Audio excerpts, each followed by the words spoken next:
السلام عليكم ورحمة الله وبركاته. daawade ma doonaysaa inaad guulaysato? haddaba haddii jawaabtaadu ha ay tahay, waxaan kula wadaagayaa 7 qodob oo asaas u ah guushaada.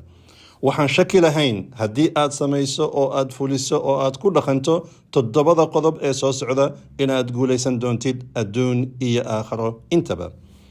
qodobka koowaad ayaa wuxuu yahay in aad noqoto qof haysta diintiisa islaamka.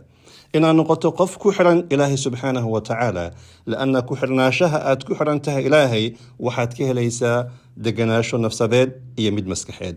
waa inaad gudataa waajibaadka lagu dul saaray, hadday noqon lahayd salaadii, zakadii, soomkii iyo wixii kale waajibaad ah. waa inaad akhrisaa oo aad weheshataa kitaabka qur-aanka ah, laanna wuxuu kuu noqonayaa iftiin iyo nuur iyo deganaasho. qodobka labaad ayaa waxa uu yahay in aad yeelato oo aad degsato ahdaaf aad iyo aad u waaweyn. waa inay ahdaaftaadu ay noqdaan kuwa cad oo qeexan oo meel ku qoran. waa in ahdaaftaadu aysan noqon kuwa mala awaal ah oo aad maskaxda ku haysid kaliya bes. ogow, meesha aad taagan tahay ayaad joogaysaa oo aad taagnaanaysaa haddii aadan degsan ahdaaf oo aadan ogeyn meesha aad tiigsanayso iyo halkaad u socotid. qodobka saddexaad ee muhiimka ayaa wuxuu yahay inaad subaxdii aad toosto waqti hore. waa inaad kacdaa dadku inta ay jiifaan oo ay hurdaan. dadka guulaysta dabeecadahooda waxaa ka mid ah in ay subaxdii waqti hore ay toosaan oo danahooda ay qabsadaan. waa in danahaada muhiimka ah aysan kula dhaafin 12 duhurnimo. waana dabeecad ay leeyihiin dadka guulaystay. midda afraad ayaa waxa ay tahay in aad noqoto qof wax akhriya. akhrintu waa muhiim. xasuuso aayaddii koowaad ee soo degatay ayaa waxay ahayd iqra bismi rabbika aladii khalaq. waa inaad akhrisaa kutubta diinta islaamka si aad u barato oo aad aqoon ugu yeelato diintada islaamka. waa inaad akhrisaa buugaagta ka hadlaysa dhaqaalaha iyo investmentiga iyo maalgashiga si uu dakhligaada u kobco.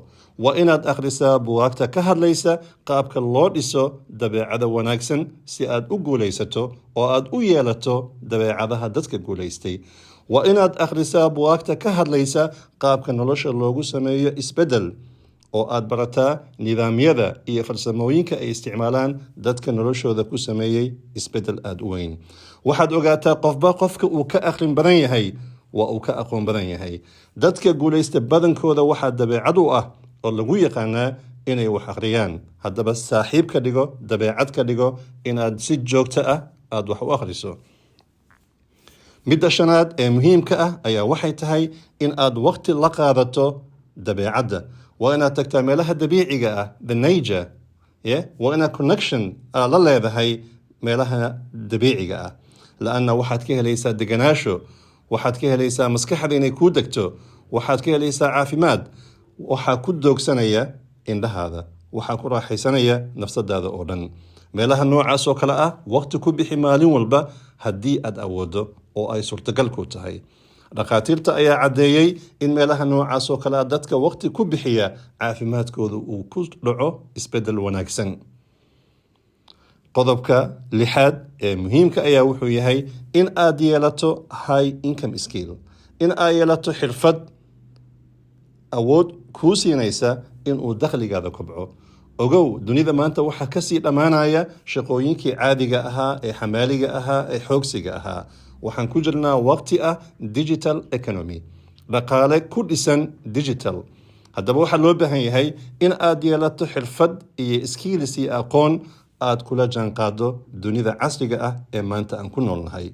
waa inaad ka soo baxdaa shaqooyinkan waqti badan kaa qaadanaya oo kuu diidaya in aad waqti la qaadato familkaada, nafsadaada iyo ehelkaada iyo inaad waajibaadkaada aad gudato. qodobka 7aad ee u dambeeya ayaa waxa uu yahay in aad waqti ku bixiso jimka. waa inaad samaysaa jimicsi. waa inaad ka shaqaysaa caafimaadkaada iyo jirkaada. xasuuso xadiidka nebigu wuxuu ahaa calayhi salaatu wasalaam, almu'minu alqawiyu khayrun wa axabu ila allahi min almu'min aldaciif. qofka mu'minka ah ee xooga badan ee qawiga ah ayaa waxa uu ka fiican yahay ilaahina uu ka jecel yahay qofka mu'minka ee daciifka ah. waa inuu iimaankaada noqdaa mid qawi ah. waa in jismigaada iyo boodhigaada uu noqdaa sidoo kale mid qawi ah oo xoog badan. waa inay fikradahaada ay noqdaan kuwo qawi ah oo iftiiminaya xaqa iyo wanaagga. waa in hadalkaada uu noqdaa mid xoog badan oo aad ku dhawaaqdaa kelmadaha wanaagsan ee xaqa ah, oo aad runta sheegtaa, cadaaladda aad sheegtaa, xumaanta aad joojisaa. haddaba daawade, 7 qodob aan soo sheegnay ayaa asaas u ah guushaada. haddii aad qaadato 7 qodob, waxaan shaki lahayn in aad guulaysan doontid adduun iyo aakhiro. waxaan kaaga tegayaa fi amaan illaah, wasalaamu calaykum waraxmatullaahi wabarakaatuh.